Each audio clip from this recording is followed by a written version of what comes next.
చికెన్తో ఎప్పుడూ చేసుకునే కూరలు కాకుండా ఇవాళ కొంచెం డిఫరెంట్గా భలే టేస్టీ అయిన చికెన్ ఫ్రైడ్ రైస్ చేసుకుందామండి.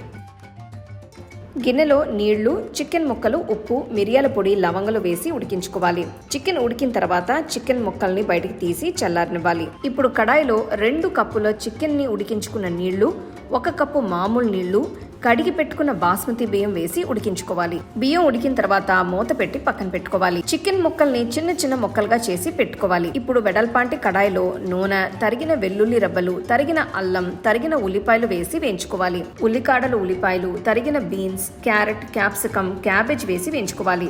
ఇప్పుడు కొద్దిగా ఉప్పు, మిరియాల పొడి వేసి కలుపుకొని మధ్యలో కొద్దిగా ఖాళీ చేసి 3 కోడిగుడ్లు వేసుకోవాలి. ఇందులోకి కొద్దిగా ఉప్పు, మిరియాల పొడి వేసి కూరగాయలతో పాటు కలుపుకోవాలి. ఇందులోకి విడతీసి పెట్టుకున్న చికెన్ ముక్కలు వేసి మళ్ళీ కొద్దిగా ఉప్పు, మిరియాల పొడి వేసి కలుపుకున్న తర్వాత ఉడికించుకున్న బాస్మతి బియ్యం, తరిగిన ఉల్లికాడలు వేసి కలుపుకోవాలి. అంతే అండి, చాలా టేస్టీ అయిన చికెన్ ఫ్రైడ్ రైస్ సర్వ్ చేసుకోవడానికి రెడీగా ఉంది.